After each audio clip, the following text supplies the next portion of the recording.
The words echoed in the sterile hospital corridor like a thunderclap that shattered Emma's world once again. "The donor is Vivian Hayes," the doctor said quietly, handing over the file that confirmed the perfect match.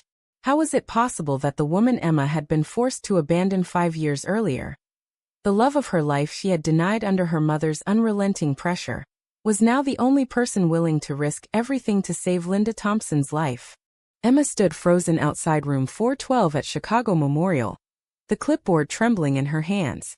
Her mother lay inside, pale and hooked to machines, the woman who had raised her alone after their father died in a car crash when Emma was 12.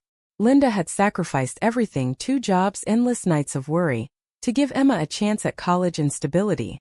That same fierce love had turned into a cage the day Linda discovered Emma's relationship with Vivian. "I won't watch you throw your life away on something unnatural," Linda had screamed that night, her voice cracking with fear and disappointment. Emma, 23 and terrified of losing the only family she had left, had ended it in the cruelest way possible. She still remembered Vivian's face in their tiny apartment, the way her eyes had gone hollow when Emma said the words she never meant. "I can't do this anymore. My mother needs me more than you do." Now, 5 years later, the guilt that had never left her chest tightened like a vice. Emma had built a safe, lonely life as a marketing coordinator, dating no one, smiling politely at family gatherings where Linda praised her wise choice. But Linda's kidneys were failing fast. Dialysis kept her alive barely. Emma had posted desperate pleas on every donor registry, even joined support groups where strangers offered prayers but no matches. Then the call came yesterday. Anonymous at first. Perfect tissue match. Living donor. Vivian Hayes. Emma's phone buzzed in her pocket. She ignored it, stepping into her mother's room instead. Linda's eyes fluttered open, weak but sharp. "Any news, sweetheart?" she whispered. Emma forced a smile, tucking the file behind her back. "They found someone, Mom. Surgery could be soon." She couldn't say the name. Not yet. Not when the secret of what she had sacrificed still burned between them like an open wound. Later that evening, alone in the hospital cafeteria, Emma finally opened the donor file. Vivian's photo stared back. Still beautiful, blonde hair shorter now. The same gentle curve to her smile that had once made Emma feel seen for the first time. The contact information was listed. Emma's thumb hovered over the number. 5 years of silence. 5 years of wondering if Vivian had moved on, found someone who didn't crumble under pressure. She pressed call before she could stop herself. The line rang twice. "Hello." Vivian's voice was the same, soft, steady, with that faint Midwest lilt. Emma's throat closed. "Vivian, it's Emma Thompson." A long pause. Then quietly, "I know why you're calling." Emma gripped the phone tighter, the cafeteria noise fading into a dull hum. "You don't have to do this," she said, voice cracking. "I saw the file. You're the match. After everything I—" "Stop," Vivian cut in, calm but edged with something sharper. "Your mother needs a kidney. Mine works. That's all this is." But it wasn't. Emma could hear it in the careful distance Vivian kept. The same distance Emma had forced between them on that rainy October night in 2019. She closed her eyes and the memory flooded back uninvited. They had been together 8 months, secret at first, then brave enough to hold hands at the little coffee shop near the university where Vivian studied nursing. Emma had never felt safer than when Vivian traced circles on her palm and whispered, "We don't have to hide forever." Then Linda found the texts. She had driven to Emma's apartment unannounced, walked in on them laughing over takeout, and the world collapsed. "This ends tonight," Linda had hissed at Emma in the hallway while Vivian waited inside, pale and silent. "I raised you better. Think of your future. Jobs, family, everything I fought for. Do you want to end up like those girls on the news? Disowned and struggling? I won't survive that. Not after losing your father." The guilt had been a living thing, wrapping around Emma's throat until she walked back inside and told Vivian it was over. No explanation that could soften it. Just, "I'm sorry. I can't be who you need." Vivian had left without another word, taking the spare key and every piece of Emma's heart with her. Now Vivian spoke again, pulling Emma back to the present. "Surgery is scheduled for Thursday if your mom consents. I'll be at the pre-op meeting tomorrow. You don't have to talk to me." "I want to," Emma blurted. Can we meet? Just to thank you properly.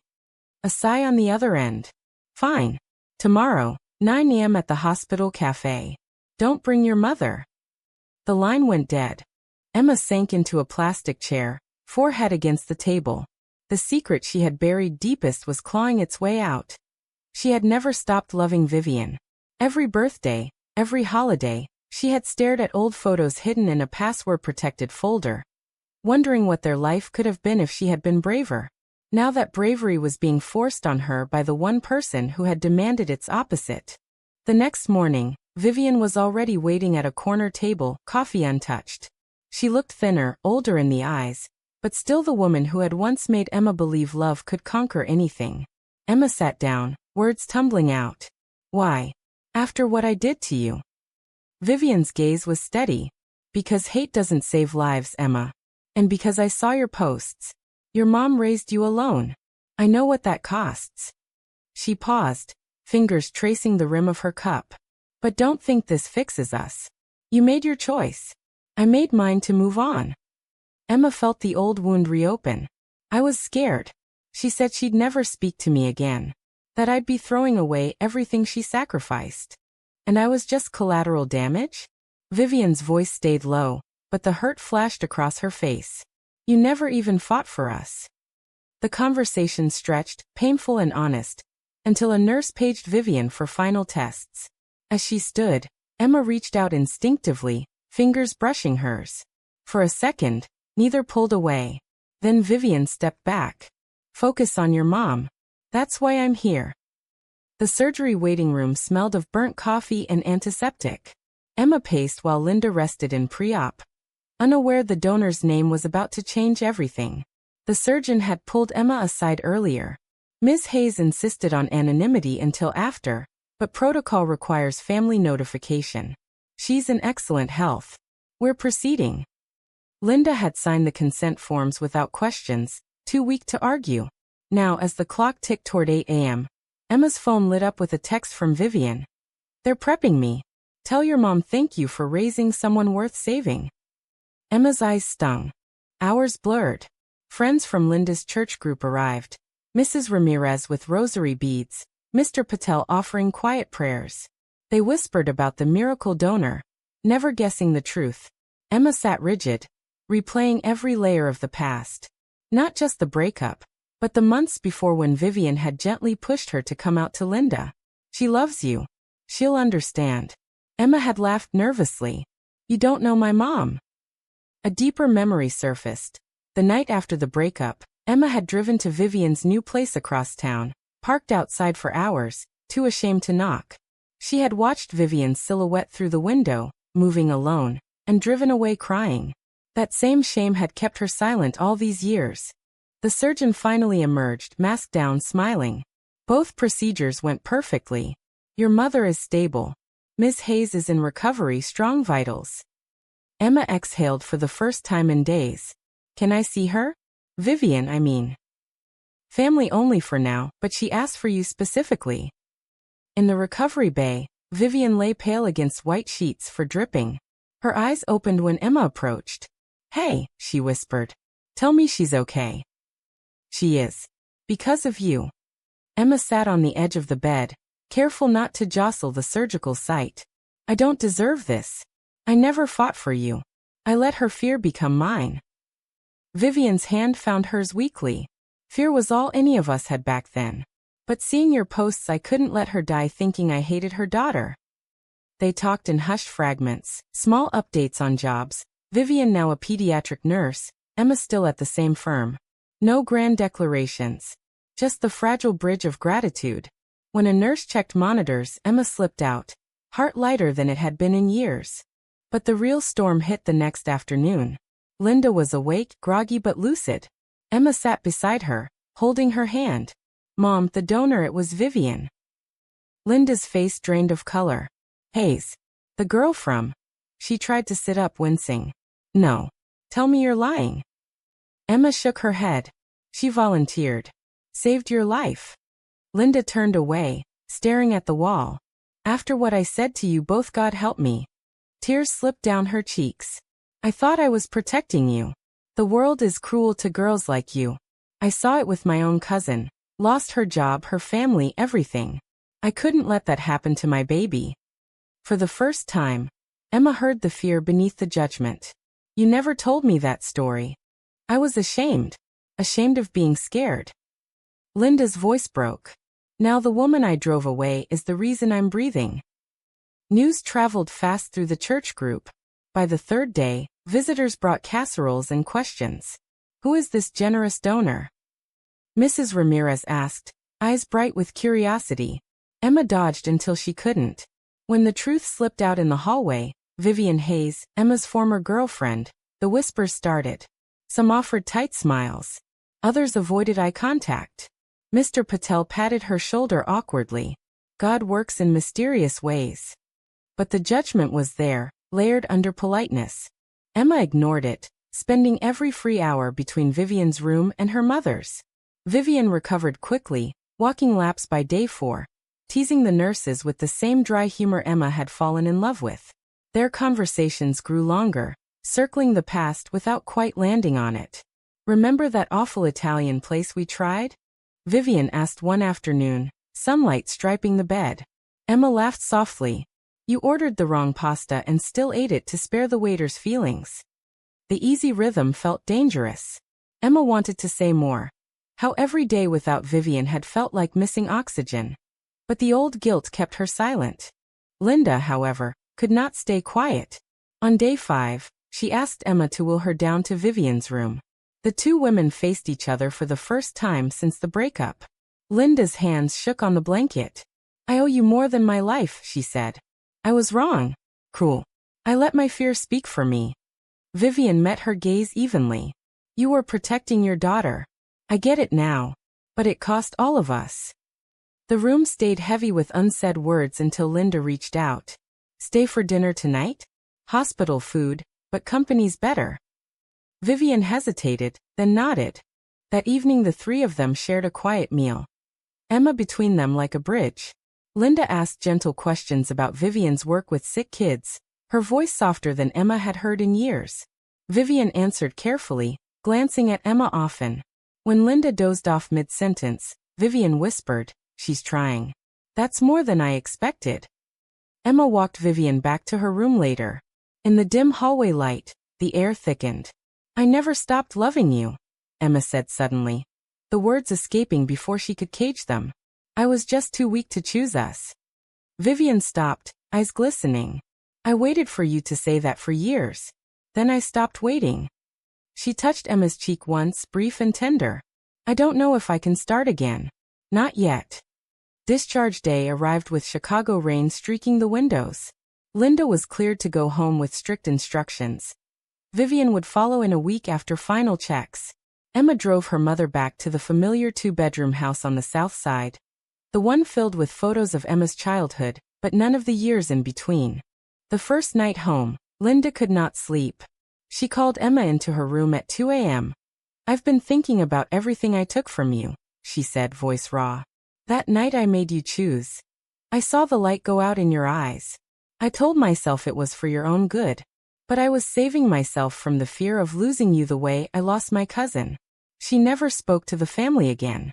I couldn't bear that. Emma sat on the bed's edge, the confession cracking something deep inside her. I let you. That's on me too. I chose safety over truth. They talked until dawn, layers peeling back. Linda admitted reading old emails she had found on Emma's laptop, terrified by the intensity of the love she saw. It looked so consuming. I thought it would swallow you whole. Emma described the nights she had driven past Vivian's building, never brave enough to knock. The guilt they both carried felt lighter when shared. But redemption was not linear. Vivian texted the next morning. Home now. Thank you for the flowers. Emma replied instantly, then stared at the screen for an hour before adding. Can I bring dinner sometime? No pressure. The reply took 2 hours. Maybe next week. I need time. The community's judgment grew louder. At Sunday service, Linda's first outing, several members pulled Emma aside. We're praying for your family, one said, tone laced with pity. Another avoided her completely. Emma felt the old shame rise. But this time she met it differently. She stood taller beside her mother, who squeezed her hand and whispered, "Let them talk. We know the truth now." That small act of solidarity gave Emma courage. She drove to Vivian's apartment unannounced on Wednesday, carrying Vietnamese takeout, the kind they used to share on lazy Sundays. Vivian opened the door in sweats, surprised but not angry. They ate on the couch, conversation careful at first, then flowing into memories. When Vivian winced reaching for a water glass, Emma instinctively rubbed her back the way she used to. The touch lingered. "I'm seeing a therapist," Vivian admitted quietly. "The surgery brought everything back. But so did seeing you fight for your mom." Emma's heart pounded. "I'm fighting for us too. If you'll let me." Vivian looked at her for a long moment. "One day at a time, Emma. No more running." Months passed in careful steps. Linda regained strength, joining a support group for transplant recipients where she openly shared her story. "A woman I once hurt saved me. I'm learning to be better." Emma quit her marketing job to start a small nonprofit helping LGBTQ youth with family reconciliation, channeling the pain into purpose. Vivian returned to the pediatric ward, her scar a quiet reminder. They dated again slowly. Coffee dates turned into walks along Lake Michigan.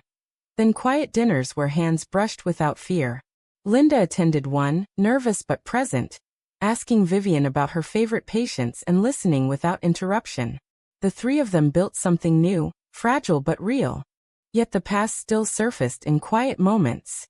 Emma woke one night from a dream of that rainy breakup, heart racing, and found Vivian already awake beside her. "You're safe," Vivian whispered, pulling her close. "We both are now." The community softened too. Mrs. Ramirez brought flowers to the house one afternoon, admitting, "I judged what I didn't understand. Your mother's courage changed my mind." Small victories piled up like healing tissue. On the one-year anniversary of the transplant, the three women gathered at the hospital chapel for a quiet thank-you service. Linda stood at the front, voice steady. "I once thought love like this was a threat. Today I know it saved me in every way." She hugged Vivian first, then Emma, the embrace tight and wordless. Later, as rain pattered against the windows again, this time gentle, Emma and Vivian stood on the hospital steps. Vivian's hand fit perfectly in Emma's. "We made it," she said softly. Emma looked at her, the woman who had given more than a kidney. "We did. But it took almost losing everything." As they walked into the evening light, the question lingered in Emma's mind, heavy with every lesson learned. Can a single act of forgiveness truly rewrite years of heartbreak and prejudice? Or will the scars of denial always whisper that some choices can never be fully undone?